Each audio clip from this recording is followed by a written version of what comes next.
আসসালামু আলাইকুম। খালেদ মহিউদ্দিনের আজকের ভিডিওতে আপনাদেরকে স্বাগত।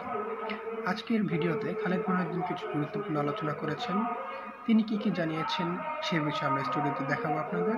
চলুন দেখে নেওয়া যাক আজকের খালেদ মহিউদ্দিনের ভিডিওটি। কখনো আওয়ামী লীগ জীবনে করিও নাই, না কেউ ভালোবাসলে তো অসুবিধা নাই, ভালোবাসতেই পারে। আর আমাকে ভোট দেয়, আমাকে ভোট দেবেন। আমি তো এবার নতুন ইলেকশন করিনি, আমি সুপ্রিম কোর্ট বার ইলেকশন এবার দরবার ইলেকশন করছি। দরবার ইলেকশন এবার প্রত্যেকবার আমি জিতেছি ইনশাল্লাহ, একবার আমি হারিনি। তো আর ধরেন বার কাউন্সিলে ধরেন সারা বাংলাদেশের 3বার জিতেছি, 3 বছর 9 বছর, 19 বছর আমি নির্বাচিত আইনজীবী জগতে। এমপি ছিলাম 5 বছর, 24 বছর নির্বাচিত। তো এখানে তো আমার ভালোবাসা থাকতে পারে, ভোটে যদি দেয়। আমি সেটাও করছি, আমি কিন্তু দেখছি আওয়ামী লীগ না ব্যক্তিগতভাবে হয়তো পছন্দ করে, বা আমার জীবনের সততা আমি সব চেষ্টা করছি, চেষ্টা করছি, সবসময় সততা মেনটেন করি, সবকিছু বলে আইনজীবীদের ইন্টারেস্ট দেখেছি, তাই মনে করি। আমি সবসময় ফিল করি আইনজীবীদের মন করি, এই জন্য হয়তো ভোট দেয় আর কি। আপনাকে ধন্যবাদ জনাব মাহমুদুল খোকন। একটি বিষয় আসলে আমরা জনাব জুনায়েদ সাকি আপনার কাছেও প্রশ্ন করতে চাই, যে 5 আগস্ট থেকেই, মানে 5 আগস্ট থেকে না, মানে আমি যদি একটু ইয়ে থেকে বলি যে নতুন রাজনৈতিক বন্দোবস্ত, এই শব্দ 3টি অন্তত 10 বছর ধরে বা তারও আগের থেকে বারবার আপনার মুখে শুনে আসছে। এই কথাটি বৈষম্য বিরোধী ছাত্র নেতাদের কাছে কি আপনার প্রেসক্রিপশনে গেছে কিনা?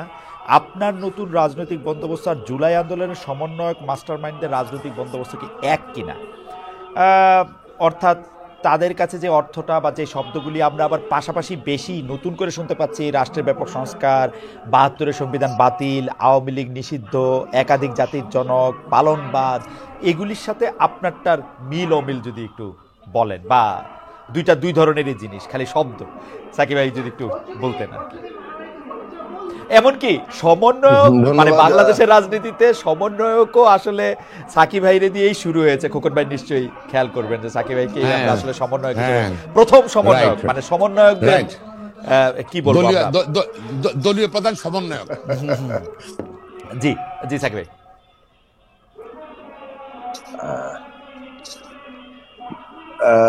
সবাইকে সালাম এবং শুভেচ্ছা জানাচ্ছি। আপনি যে প্রসঙ্গ তুলেছেন এগুলো প্রত্যেকটা বিষয়ে আলোচনা করতে গেলে তো লম্বা সময় লাগবে। তবে আমি শুরু করি এই জায়গাটা থেকে যে দেখুন, আমরা, আপনার নিজের খেয়াল আছে অন্তত পক্ষে, আপনি যখন বাংলাদেশের টেলিভিশনে কর্মরত ছিলেন, আপনার সাথে অন্তত মাসে একবার টক শোতে দেখা হতো প্রায়। এবং আমরা যে বিষয়গুলো নিয়ে আলোচনা করছিলাম 11 সালের, যখন আমাদের রাজনৈতিক দলের জায়গা থেকে যদি দেখেন, আমরা কিন্তু রাষ্ট্রের গণতান্ত্রিক রূপান্তর কিংবা একটা আমূল রূপান্তরের কথা আমাদের প্রতিষ্ঠাকাল থেকে বলে আসছি। বিদ্যমান রাষ্ট্রটাকে আমরা এমন একটা রাষ্ট্র ব্যবস্থা যেটার মধ্যে গণতন্ত্রের জায়গাটা কেবলমাত্র নির্বাচনী গণতন্ত্রের মধ্যেই আবদ্ধ, সেটাও ঠিক মতো হয় না, এইভাবেই আমরা দেখেছি।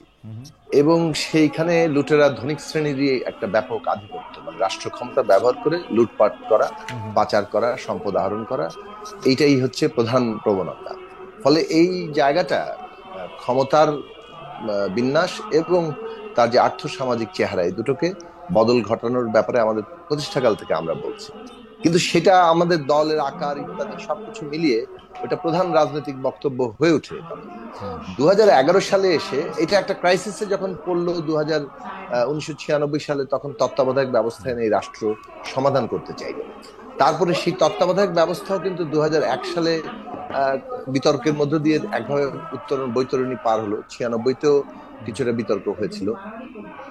2006 সালে এসে এই বিতর্ক এমন অবস্থায় দাঁড়ালো যে রাজনৈতিক সংঘাতের রূপ নিল, মানে, এবং সেটার পরিণতিতে একটা 1/11 সরকার আসলো।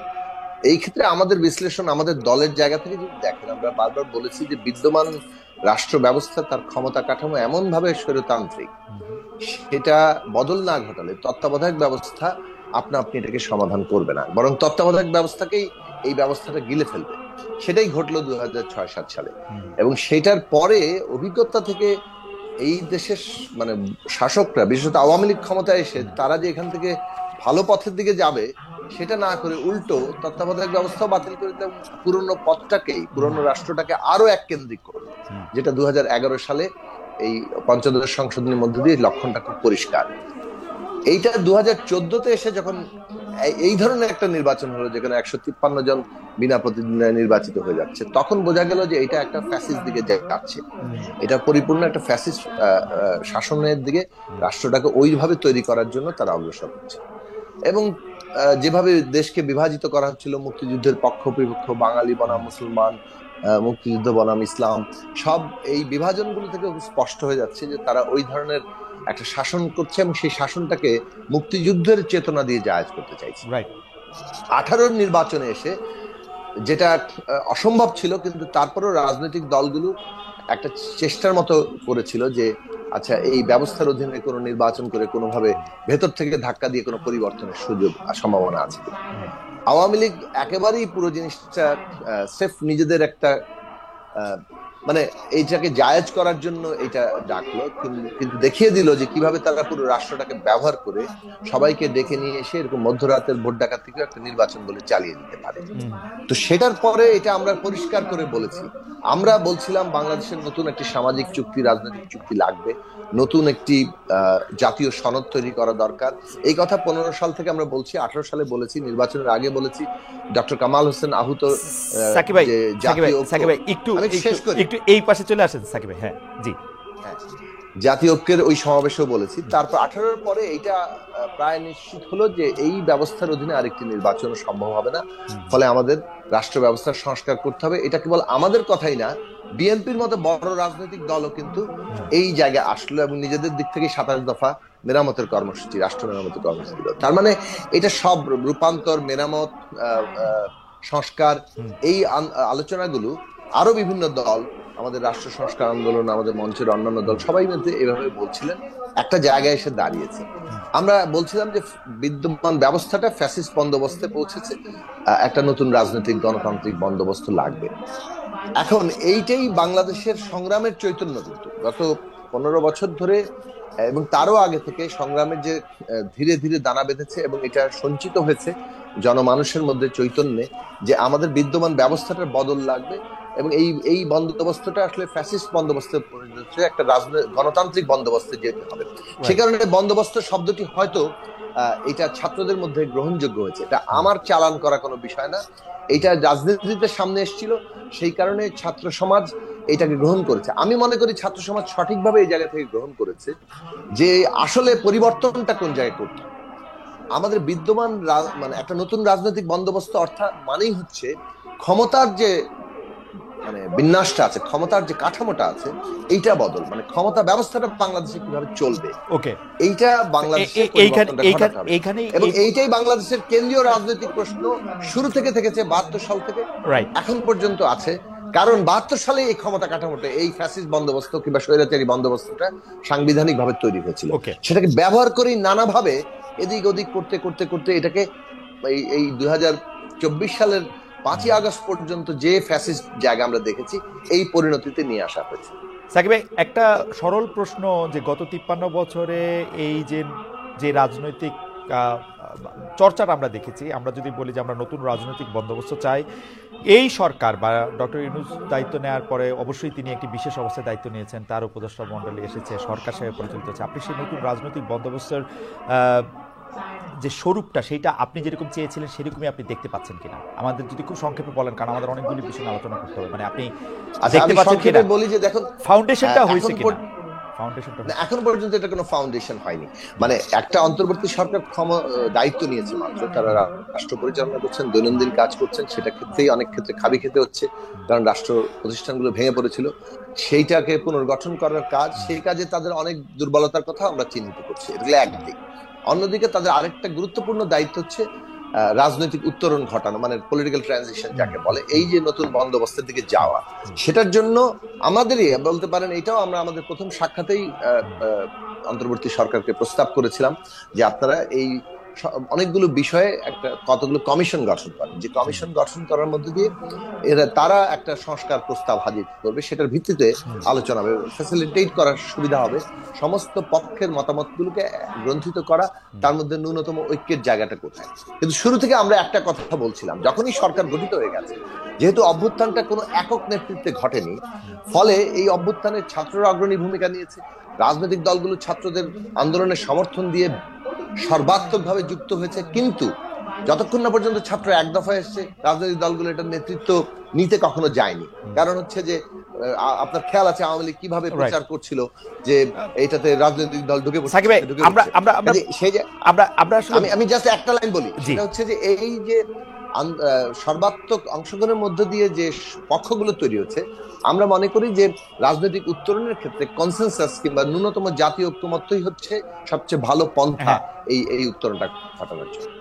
না সাকিব ভাই, আমি তো সেদিক থেকে বলবো যে এই উত্তরণ, রাজনৈতিক উত্তরণের দায়িত্বটা আছে। এখন সংস্কার কমিশনগুলো গঠিত হচ্ছে, এই আলাপ আলোচনার ভিত্তিতে পরিষ্কার হবে যে কতটা নতুন বন্দোবস্তে আমরা যেতে পারছি। কিন্তু এখন পর্যন্ত আপনার কাছে মনে হচ্ছে যে এই 4 মাস 4.5 মাস বা যতটা সময় হোক না কেন, সেই ফাউন্ডেশনটা এখনো প্রতিষ্ঠিত হয় নাই। আপনি ওয়েট করছেন যে সংস্কার কমিশন কি বলে সেটা বলার থেকে, মানে নতুন রাজনৈতিক বন্দোবস্তের ক্ষেত্রে ফাউন্ডেশনটা হয় নাই। মানে এই যে সংস্কার প্রস্তাবগুলো আসবে, সরকার আমাদের সাথে আলোচনায় বসবে, তার মধ্যে দিয়ে কতটুকু ন্যূনতম ঐক্যমত্য হচ্ছে এবং সেইটা কতটা সিগনিফিকেন্ট পরিবর্তন ঘটাচ্ছে ক্ষমতা কাঠামোর, তার উপরে অনেকটা পরিষ্কার হবে, তার উপরে অনেক আমরা কোন দিকে যাচ্ছি। ওকে ওকে ওকে পরিষ্কার। ব্যারিস্টার মাহমুদুল খোকন, আমাদের একটা মানে কি বলে একটা একটা একটা একটা জরুরি বিষয় নিয়ে আপনার কাছে একটু আমাদের জানতে হবে। সাকিব ভাই, আপনাকেও এই বিষয়ে আমরা একটু আপনার মতামত জানতে চাইবো যে হাইকোর্টের রায়ে সম্প্রতি আমরা জানি যে ত্রয়োদশ সংশোধনী বহাল হয়েছে, ফিরে এসেছে তত্ত্বাবধায়ক সরকার। এখন ত্রয়োদশ সংশোধনী বহাল হইলে যেটা মুশকিল সেটা হলো যে এর প্রধান কে হবেন, এর ব্যাপ্তি কতটা থাকবে, সেটা একদম স্পষ্ট ত্রয়োদশ সংশোধনীতে আছে। এবং ত্রয়োদশ সংশোধনী দিয়ে কিন্তু আমরা 2টা ইলেকশনও করছি, আসলে অ্যাকচুয়ালি 3টা, 96টা, 2001-এরটা, টু সাম এক্সটেন্ট 2007-এরটাও আসলে। তো ওইটা আমরা ইলেকশনটা আমরা 8 আর কি না 8-এ হয়েছে না ইলেকশনটা, 8-এ হ্যাঁ 2008-এর ডিসেম্বরে। তো এখন কি হবে? হ্যাঁ, এখন কি হবে? ত্রয়োদশ সংশোধনে যদি বহাল হয় তাহলে প্রধান উপদেষ্টা কার হওয়া উচিত? ত্রয়োদশ সংশোধনে যদি বহাল হয়, এই অন্তর্বর্তীকালীন সরকার বা তত্ত্বাবধায়ক সরকারের মেয়াদটা কত হওয়া উচিত? আপনি খেয়াল করেন যে আপনাকে যখন একটা প্রশ্ন করা হয়েছিল, তখন আপনি একটা সংবাদ মাধ্যমে বলছেন যে তত্ত্বাবধায়ক সরকার সংবিধানে অ্যাক্টিভ হয়ে গেছে। আপনাকে যখন আবার প্রশ্ন করা হয়েছে তাহলে কি 3 মাসে নির্বাচন করতে হবে, এই প্রসঙ্গে আপনি বলছেন হিসাব করলে তো তাই আসে। খবর ভাই, আমাদের আরেকটু বলবেন কিনা? ধন্যবাদ।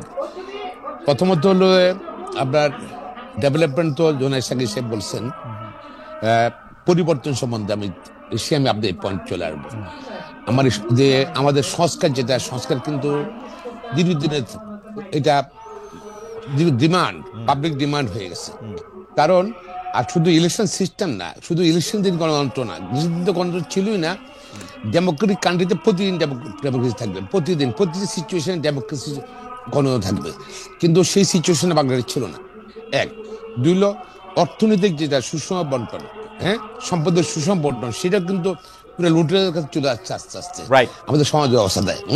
এই যে এবং লুটের এবং সব দেখেন আপনার এটা ধরেন এখন যেরকম ক্ষতি আসতেছে দীর্ঘদিন থেকে চলছে, গত 15 বছরে এটা একদম এটা মানে এগ্রেসিভ হয়ে চলে গেছে। এবং সমগ্র টাকা, ব্যাংকের টাকা বলেন, যাই বলেন, সব সম্পদ কিন্তু কিছু লোক, এগুলি নিয়ে কোনো তর্কই নাই। কিন্তু যে জিনিসটা আমরা বুঝি না, এই জিনিসটা আমরা সবাই মানছি, মানে দুর্নীতি করতে করতে সকল প্রতিষ্ঠান ধ্বংস করা। আমাকে কেউ কেউ বলে আমি নাকি দিনে রাতে সারাক্ষণ খালি শেখ হাসিনা সরকারের গালাগালি দিয়ে, এটা আমি বলবোই, যতবার আমি সুযোগ পাই ততবার বলবো। এটা নিয়ে আসলে কারো মতামতের কোনো সুযোগ নেই। আপনি যদি ত্রয়োদশ সংশোধনী বহাল হইলে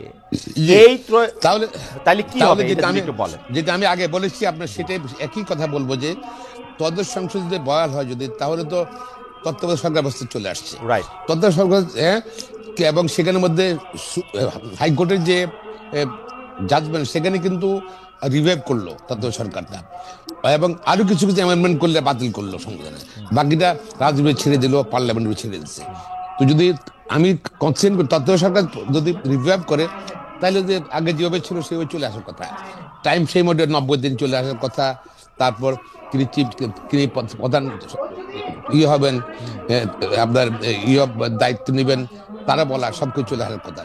এখন তো হাইকোর্টে জাজমেন্টের পর তো সরকার পক্ষ থেকে কোনো আনুষ্ঠানিক প্রতিক্রিয়া দেখিনি আমরা। তো সরকার কিভাবে এটা হ্যান্ডেল করবেন এটা, সেটাও এখনো স্পষ্ট নয়। আবার ওনার সংস্কার কথা বলছেন, সংস্কারের মধ্যে কি সংস্কার আসলে সংস্কারটা হলো কি, সংস্কারটা আমাদের অস্পষ্ট অ্যাকচুয়ালি। সংস্কারের কোনো গাইডলাইন নেই যে এই আমাদের সাফার করছে, এই আমাদের ল্যাকুইন আছে, আমরা এগুলোর থেকে এইভাবে সংস্কার চাই, ওয়াইড রেখেছে।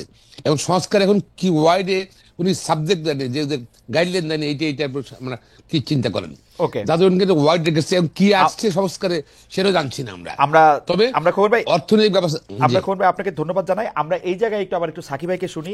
সাকিব ভাই, আপনি কি মনে করেন যে এইটা যদি, কারণ আমি যতটুক রায়টা শুনছি বা পড়ছি সেটার মধ্যে বলছে যে ত্রয়োদশ সংশোধনী যে অবস্থায় ছিল সেই অবস্থায় ফেরত গেছে, যে অবস্থায় ছিল সেই অবস্থায় ফেরত গেছে। তো সেইটার ডাইরেক্টিভগুলি তো স্পষ্ট, 90 দিনের মধ্যে নির্বাচন করতে হবে, এই সেই আপনি জানেন যে কে তত্ত্বাবধায়ক সরকারের প্রধান হবে, তিনি কিভাবে একটা উপদেষ্টা পরিষদ গঠন করবেন।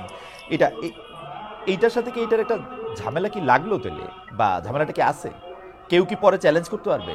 আচ্ছা, আমি আপনার এই প্রশ্নে আসার আগে ওই আগের প্রশ্ন থেকে একটু বলি যে একটা এই যে নতুন বন্দোবস্তের কথা আমরা বারবার বলছিলাম, সেটার একটা বড় জায়গা হচ্ছে যে একটা ইনক্লুসিভ বাংলাদেশ, মানে একটা ফিলসফিক্যাল দিক তো আছে। একটা মানে বাংলাদেশটা যেভাবে পত্তনটা 72 সালের সংবিধানের মাধ্যমে ঘটেছে, যেটা প্রতিশ্রুতি ছিল একটা ইনক্লুসিভ বাংলাদেশ করবে, সেই 72 সালের সংবিধান সেই ইনক্লুসিভ বাংলাদেশের মানে ক্ষমতা কাঠামো, তার আদর্শিক কাঠামো ইনক্লুসিভ বাংলাদেশের ক্ষেত্রে একটা সমস্যা তৈরি করেছে। তো আমরা একটা ইনক্লুসিভ বাংলাদেশ, অর্থাৎ ধর্ম, জাতি, বর্ণ, লিঙ্গীয় পরিচয়ের দ্বারা কেউ কাউকে মানে বৈষম্য করবে না, রাজনৈতিক বিশ্বাস, জীবন চর্চা, কারোর এইটা মানুষ নাগরিককে কোনো বৈষম্য, কোনো পরিচয় দিয়ে বৈষম্য করা যাবে না, নাগরিকের উপর দাঁড়াবে রাষ্ট্র। সেই জায়গাটা আমাদের তৈরি করা দরকার। সেটা করতে গেলে ক্ষমতার বিন্যাসটা সেভাবে হতে হবে। ক্ষমতাটা ব্যবহার করে পুরো একটা যে লুটপাট, দেন দরবার, ক্লায়েন্ট মক্কেল তন্ত্র, এটা এতদিন বাংলাদেশ চলেছে, এটা চলবে না। বাংলাদেশ যে অর্থনীতির আকার দাঁড়াচ্ছে, এটাকে একটা নিয়মের মধ্যে আনতে হবে, রুলস অফ দি গেম জায়গায় যেতে হবে। সেইটার একটা গুরুত্বপূর্ণ পার্ট হচ্ছে ইলেকশন। এখন বাংলাদেশের ইলেকশনের অভিজ্ঞতা থেকে যেটা দেখা যাচ্ছে যে ইনস্টিটিউশন গুলো দাঁড়ালে তত্ত্বাবধায়কের দরকার হয়, কিন্তু ইনস্টিটিউশন যখন দাঁড়ায় নাই তখন আমরা তত্ত্বাবধায়ক এনে আমাদেরকে আপাতত এখানে একটা রুলস অফ দি গেম এর মধ্যে একটা জায়গা তৈরি করতে হচ্ছে, একটা মিনিমাম। সেই জন্য আমরা বলেছি যে যেহেতু আমরা একটা বড় ধরনের সংস্কার কিংবা রূপান্তরের ঘটনা ঘটাতে চাচ্ছি, তাহলে সেইটা ঘটালেন কিন্তু আইনও তৈরি করলেন, কিছু প্রতিষ্ঠানের নাম দেওয়া হলো, রাতারাতি সে কিন্তু ওই শক্তি অর্জন করে না, এটা সময়ের ব্যাপার লাগে। ফলে তত্ত্বাবধায়ক ব্যবস্থার হয়তো বাংলাদেশে আরো 3 থেকে 5টি নির্বাচন প্রয়োজন আছে, এটা আমাদের দলের দিক থেকে প্রস্তাব ছিল। কিন্তু পরে আমরা যখন 31 দফায় এসেছি তখন সেটা মোটামুটি ভাবে এই বার দেওয়া হয়নি, মানে আপাতত তত্ত্বাবধায়ক ব্যবস্থা কায়েম করা হবে। এখন প্রশ্ন হচ্ছে এই তত্ত্বাবধায়ক ব্যবস্থাটা যেটা বাতিল হয়ে গেছিল, সেটা বাতিল হওয়ার কাজটি যখন না সাকিব ভাই, আমরা শেষ করি, আমি আইনি আমরা এটা কভার করতেই পারবো না। আপনি যদি এইটাতে বলেন যে এখন ত্রয়োদশ সংশোধনী সংবিধানে যে অবস্থায় ছিল সে অবস্থায় আবার ফেরত গেছে, এইটারে আপনারা আসলে এটা নিয়ে ভাবছেন কিনা? এই অবস্থায় ফেরত গেলে এখন তাহলে কি হবে? হ্যাঁ, ফেরত গেছে, কিন্তু আপনার খেয়াল রাখতে হবে মাঝখানে একটা বড় ঘটনা ঘটেছে। 5ই আগস্টে ওই একটা সরকার উৎখাত হয়েছে, এবং যখন উৎখাত হয়েছে তখন ওই রকম কোনো বিধানের জায়গা ছিল না, ফলে একটা সাংবিধানিক দিক থেকে একটা শূন্যতার পরিস্থিতি তৈরি হয়েছিল। সেই জন্য সুপ্রিম কোর্টের কাছে পরামর্শ চাওয়া হয়েছে। সুপ্রিম কোর্ট ডক্ট্রিন অফ নেসেসিটির চিন্তা থেকেই এই সরকারের অন্তর্বর্তী সরকার হিসেবে তার একটা গঠন করা যেতে পারে সেই বন্ধে রায় দিয়েছে। তার ভিত্তিতে একটা সরকার আছে। এখন তত্ত্বাবধায়ক সরকার ব্যবস্থা সংবিধানে বহাল হওয়ার কারণে অটোমেটিক্যালি কার্যকর হয়ে যায় কিনা এই নিয়ে আবারও সুপ্রিম কোর্টের কাছে যেতে হবে। এই কারণে এখন কিন্তু কোনো সংসদ নেই আমার কাছে, আমি কিন্তু 100% কোনো সংসদ নেই। আমি কিন্তু 100% সাকিব ভাই, আমি কিন্তু 100% আপনার সাথে একমত। এটা সুপ্রিম কোর্টে গিয়ে জিজ্ঞেস করতে হবে, আমরা এটা খোকন ভাইকেও জানতে চাইবো। কিন্তু আপনি সরকারের দেখেন, সরকার প্রতিক্রিয়ায় জানাইলো যে না এটা ঠিক হয়েছে, এটা ভালো হয়েছে, হ্যান হয়েছে, তেন হয়েছে, কিন্তু এইটার মধ্যে যে একটা প্যাচটা লাগলো, এইটা সরকার এখন পর্যন্ত গেছে কিনা খোকন ভাই নিশ্চয়ই এখন খোঁজ নিলে জানতে পারবেন, খোকন ভাই আমাদের জানাতে পারবেন। কিন্তু সাকিব ভাই, এটা সরকার যাইতেছে না কেন? মানে সরকার এগুলির এত হালকাভাবে নিতেছে কেন ঘটনাগুলাকে? দেখুন, এখন মূল প্রশ্নটা হচ্ছে যে অন্তর্বর্তী সরকার একটা নির্বাচন করে সংবিধানের যে পরিবর্তনগুলো আমাদের লক্ষ্য, সেই জায়গায় যদি আমাদের ন্যূনতম ঐক্যমত্য হয় যে কি কি পরিবর্তন আমরা আনছি, সেগুলো যখন আগামী সংসদের মধ্যে দিয়ে এই পরিবর্তনগুলো ঘটবে, একটা গণতান্ত্রিক সংবিধান প্রতিষ্ঠা হবে, সেইখানে তত্ত্বাবধায়ক ব্যবস্থা কি হুবহু এইভাবেই থাকবে নাকি এরও কিছু পরিবর্ধন মানে প্রয়োজন পড়বে, সেটা কিন্তু রাজনৈতিক দলগুলোর আলোচনার মধ্যে আসবে। আমরা রাজনৈতিক দলগুলো কর্মসূচি বলেছি একটা নির্বাচনকালীন নিরপেক্ষ সরকারের প্রয়োজনীয়তা আছে, সেটার কাঠামোগত জায়গা এটাতে যেভাবে ডিফাইন করা ছিল সেভাবেই থাকবে, নাকি আপনার যেমন আমাদের প্রস্তাব হচ্ছে উচ্চ কক্ষ গঠিত হলে উচ্চ না সাকিব ভাই এটা আবার আরেকটা আলোচনা, সাকিব ভাই এটা আবার আরেকটা আলোচনা, ফলে আমি বলছি যে এটা আরেকটা আলোচনা। কিন্তু আমি যে জিনিসটা বুঝতে পারতেছি সাকিব ভাই, আমি আসতেছি আপনার কাছে, আমি যে জিনিসটা বুঝতেছি না সেটা একটু খোকন ভাইয়ের কাছে জানতে চাই যে খোকন ভাই অ্যাটর্নি জেনারেলের মনে তো প্রথম প্রশ্ন হওয়া উচিত ছিল যদি ত্রয়োদশ সংশোধনীর আগের পর্যায়ে ফিরে আসে তাইলে আমরা ডিউরেশনটা কি পাইতেছি। ঠিক আছে, ওইটার মধ্যে কিন্তু তত্ত্বাবধায়ক সরকার মানে ত্রয়োদশ সংশোধনীর মধ্যে দিয়েও কিন্তু ডক্টর ইউনূস অন্তর্বর্তীকালীন সরকারের প্রধান হইতে পারেন, কনসেনসাস হলে কোনো অসুবিধা নাই। প্রধান বিচারপতিদের পাওয়া যায় নাই, অন্য বিচারকদের পাওয়া যায় না, একজনের এটা পাওয়া গেছে, এতে কোনো সমস্যা নাই। কিন্তু ডিউরেশন কখন গিয়ে কি করবে এগুলি ব্যাপারে একটা ডাইরেক্টিভস নেওয়া দরকার ছিল না? আমি একটু আগে বলেছি সরকার পক্ষ থেকে স্পষ্ট কোনো বক্তব্য আসেনি এখনো, যা সেটাই। তবে আমি যেটা মনে করি, যেটা আমার তো একটা চেঞ্জ অফ সার্কামস্টেন্সেস, কারণ কি 5ই আগস্টে একটা অন্তর্বর্তী সরকার আসছে এবং সমগ্র জাতির আশা আকাঙ্ক্ষার প্রতীক সেই, এবং জাতীয় ঐক্যবদ্ধভাবে কিন্তু বর্তমান সরকারকে সমর্থন দিচ্ছে এবং উইথ চেঞ্জ এবং রেডিক্যাল চেঞ্জ হবে এটা আশা করছে। এই জন্যই পরিবর্তন যেটা বিএনপিও বলেছে বা অন্য রাষ্ট্রীয় সংস্কার দরকার। এখন যেটা হলো যে এটাকে ওভারকাম করতে হলে আমি মনে করি যেটা করতে পারবে যদি এটাকে আপিল করে, যেহেতু আমাদের যেহেতু প্রেজেন্ট সিচুয়েশনের কারণে গিয়ে সরকার এবং রাজনৈতিক সরকার নাই, সবকিছু মিলে ওখানে হয়তো সুপ্রিম কোর্টে আপিল করলে আপিল ডিভিশন থেকে হয়তো কোনো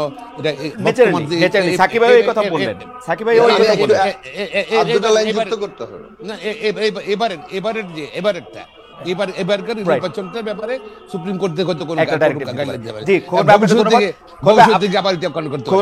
আমাকে দুটো লাইন যুক্ত করতে দেন। হ্যাঁ একদম দুটো লাইনই প্লিজ।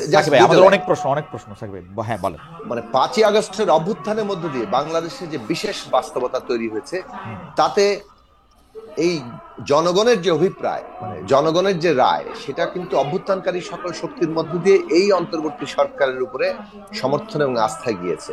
ফলে এইটা মানে এইটা রাজনৈতিক দিক থেকে যদি আমি বলি, এই প্রিভেইলস মানে এটাই মানে এটাকে কি বলে, এটাই বহাল থাকে, এটারই শক্তি, রাজনৈতিক সম্মতি বেশি জনগণের জায়গাতে। না সেটা আইন কিন্তু জনগণ, সুপ্রিম কোর্ট যখন বিচার করবে মানে অর্থাৎ এই বিষয়গুলো নিয়ে চিন্তা করবে, তখন নিশ্চয়ই এই যে জনগণের অভিপ্রায় এবং তার যে মানে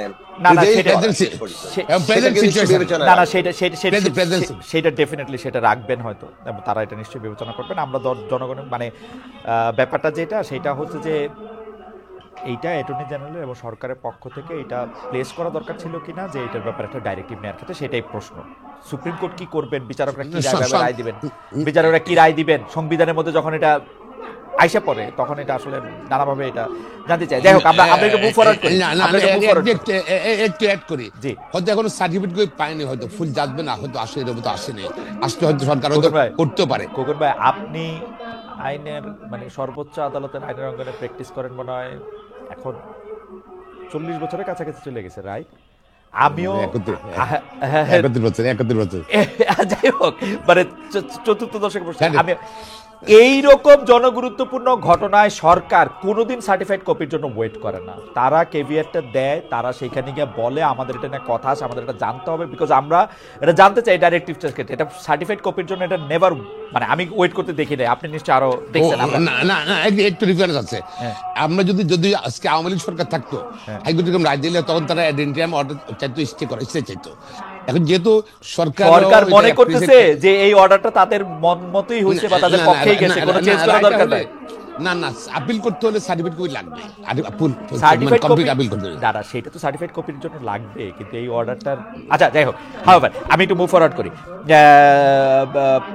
আমরা দর্শকদের কাছে জানতে চেয়েছিলাম যে বাংলাদেশের বর্তমান রাজনৈতিক সংকটের একমাত্র সমাধান হতে পারে গ্রহণযোগ্য জাতীয় নির্বাচন আয়োজন। বিএনপি মহাসচিব মির্জা ফখরুল ইসলাম আলমগীরের এই বক্তব্য এমন মন্তব্য সমর্থন করেন কিনা? শতকরা 38% সমর্থন করেছেন, শতকরা 62% সমর্থন করেন, 90,000 দর্শক ভোট দিয়েছেন। এইবারও সাকিব ভাই আমরা কিন্তু মানে অনেকগুলি বিষয় নিয়ে আসি, কিন্তু মানে একটা বিষয় নিয়ে আসলে অনেক লম্বা সময় আমি ব্যয় করে ফেলতেছি, তো সেই জন্য আমি একটু একটু একটু একটু আপনাদের সাহায্য চাই, একটু যদি ইয়াতে বলা হয়। সেটা হচ্ছে জুলাই বিপ্লবের ঘোষণাপত্র। এখন বলা হলো যে ছাত্র বৈষম্য বিরোধী ছাত্র সমন্বয়ক এবং জাতীয় নাগরিক শক্তি এটা ঘোষণা করবে, সরকার বললো এটার সঙ্গে তাদের কোনো সম্পর্ক নাই, তারপর আবার সরকার বললো এটা তারাই ঘোষণা করবে, বললো একটা ডেটও দিলে এবং সব অংশীজনের সাথে কথা বলে এটা জানা গেল। আমরা জানতে পারলাম যে সেই ঘোষণাপত্রে আসলে কি থাকবে সেইটা আপনাদের সবাইকে জানানো হয়েছে বা আপনাদেরকে দেওয়া হয়েছে। এইটার ক্ষেত্রে আপনাদের মন্তব্য সেটাতে সংযুক্ত করা হবে। সাকিব ভাই, আপনার মন্তব্য প্রথমে শুনতে চাই, মন্তব্য শুনতে চাই খোকন ভাইয়েরও, কিন্তু আপনার মন্তব্য শোনার পরে সাকিব ভাই আমি আপনাকে একদমই ইন্টারফেয়ার করতেছি না, আপনি 2 মিনিট বলেন এটা নিয়ে। জুলাইয়ের গণ অভ্যুত্থানের একটা ঘোষণা থাকতে পারে, সেই ঘোষণা প্রোক্লামেশন কিনা সেটা আরেকটা জটিল প্রশ্ন, কেননা প্রোক্লামেশনের ব্যাপার একটা আইনগত পরিবর্তন এবং একটা নতুন ব্যবস্থাপত্তনের সাথে সম্পর্কিত। সো যেটা আমরা সাধারণত আমাদের স্বাধীনতার ঘোষণাপত্র হিসেবে বলি, তখন সেটা একটা রাষ্ট্রপত্তনের ঘোষণা দেওয়া হয়েছে, তার মধ্যে দিয়ে ওইটাই সংবিধান হিসেবে তখন কার্যকর হয়। আর এখন যে জুলাইয়ের ঘোষণা হচ্ছে সেটা সংবিধানের মধ্যে সন্নিবেশিত হবে কিনা সেটা কিন্তু একটা চলমান আলোচনার মধ্য দিয়ে সেটাকে দিতে হবে। ফলে জুলাইয়ের ঘোষণা হিসেবে এখন যেটুকু আসতে পারে সেটা হচ্ছে আমরা জুলাইয়ের যে আকাঙ্ক্ষা, জনগণের আকাঙ্ক্ষা এবং এই জুলাইয়ের অভ্যুত্থানের যে তার যে রাজনীতি এবং তার যে দিক নির্দেশনা সেইটা সন্নিবেশিত করা, এবং এই কাজটা করতে হবে অভ্যুত্থানের সকল অংশীদারদের একটা ঐক্যমত্যের ভিত্তিতেই। এখন ছাত্ররা যখন একটা ঘোষণা বলেন, প্রোক্লামেশন বলেন, যেটাই করতে চেয়েছে সেটা কিন্তু একটা তাদের মতামত, ছাত্ররা যা এই বিষয়ে বলছে সেই বিষয়টা তারা প্রস্তাব আকারে যে কোনো প্রস্তাবই তারা তুলতে পারে। সেটা এখন সকল অংশীজনের মধ্যে আলোচনার প্রক্রিয়া দিয়ে যাবে যে এই ঘোষণায় কি কি থাকবে। তারপরে ওই ঘোষণাপত্রে ছাত্ররা সংবিধানের সাথে যুক্ত হতে গেলে অথবা সংবিধানে যুক্ত হওয়াটা আমরা আলাদা রাখি, সংবিধান তো একটা বই। ছাত্রদের এই ঘোষণাপত্রে কি কি থাকছে সেটা কি আপনাদের কাছে পাঠানো হয়েছে বিবেচনার জন্য? আপনি ডিসক্লোজ না করলেন, পাঠানো হয়েছে কিনা সেটা জানতে চাচ্ছি, বা ডিসক্লোজ করতেও পারেন আপনারা। আপনার ছাত্ররা যখন এটা ঘোষণা দিল তখন তাদের বক্তব্য তো পাবলিকলি চলে আসলো, কি তাদের কোনো একটা ঘোষণাপত্র ড্রাফট করে কি পাঠানো হয়েছে কিনা? হ্যাঁ, সেই ঘোষণাপত্র ড্রাফট করে তো সোশ্যাল মিডিয়াতেই চলে এসেছে। আপনার কাছে পাঠানো হয়েছে কিনা সোশ্যাল মিডিয়াটা? হ্যাঁ, আমরা পেয়েছি, আমরা সেখানে। জি জি জি, আপনার মতামত জানতে চেয়েছে। জি, সেই মতামতের সময় সীমা আমরা যেটা বলেছি যে 2 দিন সময়ের মধ্যে আপনার এই ঘোষণাপত্র নিয়ে একটা সকলের মধ্যে ঐক্যমত তৈরি করাটা আসলে বাস্তবতা সম্ভব না। ফলে আমাদের মতামত ছিল আপনারা যদি এটা ঘোষণা করেন, আপনাদের অর্থাৎ বৈষম্য বিরোধী ছাত্র আন্দোলন জুলাই অভ্যুত্থানকে যেভাবে দেখে সেইটা ঘোষণা সেটা আপনারা করতে পারেন, পরে এটাকে ওপেন প্রস্তাব হিসেবে রাখতে পারেন সকলের আলোচনার জন্য। তো এখন যেহেতু সরকার দায়িত্ব নিয়েছে ওই পর্বটা শেষ হয়ে গেছে। ওকে, সরকার দায়িত্ব নিয়েও তো সরকার আপনাদেরকেই হয়তো জানতে চাইবে, তখন হয়তো আপনাদেরকে আপনার মতামত দেওয়ার একটা জায়গা তৈরি হবে, সেটা নিশ্চয়ই আমরা কালক্রমে জানতে পারবো। আমরা খোকন ভাইয়ের কাছে জানতে চাই যে খোকন ভাই, জুলাই আগস্টের ঘোষণাপত্র নিয়ে বিএনপি অনেক সন্দেহ করেছে, বিএনপির অনেক বেশি করে মনে হয়েছে যে বিএনপির মধ্যে দ্বিধা করার জন্য, বিএনপিকে আলাদা করার জন্য এটা করা হয়েছে। আপনি এটাকে আসলে কিভাবে দেখেন? ধন্যবাদ। আমি আসলে এভাবে জুলাই আগস্টে তো যে পরিবর্তনটা আসলো, এটা 15 বছরের বিচ্ছিন্ন করে রাখার সুযোগ নেই। 15-16 বছর নির্যাতন, অত্যাচার, ভোটবিহীন, লুটপাট, অপশাসন সবকিছুর কিন্তু বহিঃপ্রকাশ করেছে ছাত্ররা। সামনে ছিল, সামনে জাতি তাদের সমর্থন দিয়েছে, এটা বহিঃপ্রকাশ চলে পারে না। এটা বিচ্ছিন্ন করে দেখার কোনো সুযোগ আমি দেখি না। এখন যেটা হলো যে অবশ্যই যেহেতু স্বাভাবিকভাবে যদি সরকার পরিবর্তন হয় তাহলে তো সংবিধানে বলে আছে অস্বাভাবিক পরিবর্তন হলে একটা ঘোষণা আসতেই পারে, তবে সেটা সংবিধান সংযুক্ত হবে কিনা এটা তাহলে তো হবে কিনা সেটা একটা প্রশ্ন আছে। যখন একটা মার্শাল্লাহ আসতো কিন্তু প্রক্লেমেশনটা মার্শাল্লাহ আসে, তাই বলে কি সংবিধান ঢুকে নাকি? আর এখানে ধর যেটা হলো যে 72 সংবিধানের যেটা সেটা মধ্যে অনেক ভুল থাকতে পারে, অনেক কারেকশন দরকার হতে পারে, সে ডিফারেন্ট থিংস। কিন্তু আপনি ধরেন ঘোষণা থাকা উচিত আমি মনে করি। তবে যদি এখানের মধ্যে যে ব্যাপারটা হলো আন্দোলন সবাই মিলে করেছে, নির্যাতন শিকার হয়েছে, খুন গুম সবই হয়েছে, এবং প্রতিবাদ কিন্তু 15 বছর থেকে চলছে। এখন কেউ যদি ছাত্ররা একা দিয়ে দিতে পারে, তারা অবশ্যই দিতে পারে, তবে কিন্তু আমার মনে হয় একা দিয়ে দিলে ভুল সৃষ্টি হবে। আন্দোলনের শক্তিগুলোর মধ্যে আপনার কাছে কি মনে হয় না আন্দোলনটা ছাত্রদের নেতৃত্বে হয়েছে বলেই ছাত্ররা বা ছাত্রদের পাশে যারা আগে সবসময় ছিল, তারা ছিল বলেই তারা আপনাদেরকেও ডাকতেছে। আপনারা যদি এই আন্দোলনের নেতৃত্ব দিয়ে সফল হতেন, আপনারা তো কাউরে ডাকতেন না। আপনি ধরেন এটা শুনেন, আপনি কি শুধু ছাত্ররা কি শুধু এরা কোন দল? ছাত্ররা যারা আন্দোলন নেতৃত্ব দিয়েছে তারা কোন রাজনৈতিক দলের ছিল নাকি? তারা তো নিরপেক্ষ ছিল, বাট নিরপেক্ষ ছিল। কিন্তু এখানে কিন্তু যে সব ছাত্ররা, এখানে ছাত্র দল ছিল, কৃষক ছিল, শ্রমিক ছিল, রিক্সাওয়ালা ছিল, বা অন্যান্য রাজনৈতিক দলগুলো ছিল যারা পরিবর্তন করেছে, রাজনৈতিক দলগুলো সমর্থন ছিল, তাদের কর্মীরা ছিল, ছাত্র কর্মীরা ছিল, সবাই মিলে এবং দেশবাসী সাপোর্ট দিয়ে গেছে। কিন্তু আপনারা দেখেন, আমি আপনাদের যে মানে মানে মানে দলের জ্যেষ্ঠ যুগ্ম মহাসচিব জনাব রুহুল কবির রিজভী, আপনি দেখবেন যে তিনি বলতেছেন আমরা হাসিনা আমলে দেখেছি চাপাতি লীগ, হেলমেট লীগ, বন্দুক লীগ, আবার জনগণ এটাও জানে খুর লীগ, পায়ের রক কাটা পার্টি। এরা কারা জনগণ কি জানে না? কারা পায়ের রক কাটে তাদের জনগণ ঠিকই চিনে। এইটা এই সরকারের সাথে জামায়াত ইসলামের প্রতি ঘনিষ্ঠতা ইঙ্গিত করেই বলা হচ্ছে না? দেখেন এখানের মধ্যে শুনেন, এখন যে সরকার তো একটা অস্বাভাবিক সরকারটা আসছে, এই সরকারকে ব্যর্থ করার জন্য অনেক রকম ষড়যন্ত্র হবে, চলতে থাকবে যে নির্বাচন না হওয়া পর্যন্ত, যে জনপ্রতিনিধির ক্ষমতা না যাবে পর্যন্ত। এবং শত্রু থাকে সব ষড়যন্ত্র করতে পারে, আভ্যন্তরীণ শক্তি ষড়যন্ত্র করতে পারে, এমনকি প্রতি সরকার যে সরকার পালিয়ে গেছে বাংলাদেশ থেকে তা ষড়যন্ত্র করতে পারে। এবং এটা আবার সরকারের ভিতরেও কিন্তু বর্তমান গভর্নমেন্টের ভিতরে তাদের যে আপনার প্রেতাত্মা নাই সেটা বলতে পারেন না। আপনারা কি এখন আপনারা এই প্রেতাত্মাটারে অনেক বেশি ভয় পাইতেছেন, মনে করতেছেন যে এটা সাংঘাতিক? আমি না, সব জাতি ভয় পাচ্ছে, জাতি ভয় পাচ্ছে যে কোনোভাবে যদি আমাদের আন্দোলনের বন্ধুরা সবাই আমরা একত্রে থাকি, একত্রে থেকে আমরা গণতন্ত্র ফিরে আনি। এই জন্য কি জনাব তারেক রহমান দেশে আসতেছেন না? না, তারেক রহমান সাহেব তো উনি তো অসুস্থ, আপনারা জানেন পুরোপুরি। প্লাস হলো যে ওনার মা এখন খুবই খারাপ অবস্থা, অসুস্থ ম্যাডাম আবার চেয়ারপারসন খালেদা জিয়ার, উনি যাবেন হয়তো সুবিধা মতন চিন্তা, তখন উনি আসবেন, সেটা কোনো সমস্যা না। সমস্যা হলো যেটা আমাদের আমরা ভয় পাচ্ছি, যেটা সবাই জাতি ভয় পাচ্ছে, জাতীয় ঐক্য যদি কোনোভাবে বিনষ্ট হয়, যদি ওদের ষড়যন্ত্র, এখন যে জাতীয় ঐক্য তো বিএনপি সবচেয়ে বেশি বিনষ্ট করতেছে এখন নির্বাচনের জন্য। আচ্ছা, আমি বলছি, আপনি ধরেন বিনষ্ট হলে কিন্তু তাহলে প্রেতাত্মারা বা পালিয়ে যাওয়া সরকার কিন্তু সফল হইতে পারে। আর বাংলাদেশ এই মুহূর্তে এই সরকার ব্যর্থ হলে বাংলাদেশ ব্যর্থ হয়ে যাবে, আবার ব্যর্থ হবে, এবং এটাকে রিকভার করতে অনেক সময় লাগবে। এখন তাই মানে এটা নয় যে আমরা দীর্ঘদিন থেকে এটা অনেক সরকার অধীনে দেশ থাকবে, কারণ গণতন্ত্রের জন্য যুদ্ধ করেছি আমরা নাকি। এই জন্য যত তাড়াতাড়ি সংস্কার শেষ করে জনপ্রতিনিধির কাছে ক্ষমতা হস্তান্তর করলে ক্ষমতা ডিসেন্ট্রালাইজ হয়ে যাবে। এখন তো কেন্দ্রীভূত ক্ষমতা, এই জন্য বিএনপি চাচ্ছে যে তাড়াতাড়ি, বা অন্য অনেক রাজনৈতিক দল চাচ্ছে, জনগণ চাচ্ছে। একদম বেরসা মাহমুদুল খোকন খুব সুন্দরভাবে বলছেন। আমি একটু সাকিবের কাছে আসতে চাই যে সাকিব ভাই, আপনি ভয়েস অব আমেরিকা বাংলাকে এক সাক্ষাৎকারে বলছেন যে নির্বাচন ও সংস্কার পরস্পর বিরোধী ব্যাপার না, এগুলি একটা আরেকটার পরিপূরক। মানুষ যেমন রাষ্ট্র ব্যবস্থার বদল চায়, আবার একইভাবে নির্বাচনের মধ্যে দিয়ে গণতান্ত্রিক অবস্থায় প্রবেশও করতে চায়। পাশাপাশি আমরা প্রশ্ন করতে চাই, তাহলে এই পাশাপাশি দুইটা জিনিস যেটা আসলে পরস্পর বিরোধী না, তারা কেমনে পরস্পর বিরোধী হয়ে দাঁড়াইলো? এর জন্য আপনি অন্তর্বর্তীকালীন সরকার, বৈষম্য বিরোধী ছাত্রদের এবং বিএনপির মতো বড় দলের অবস্থান, কার কিরকম অবস্থান আপনি দেখেন?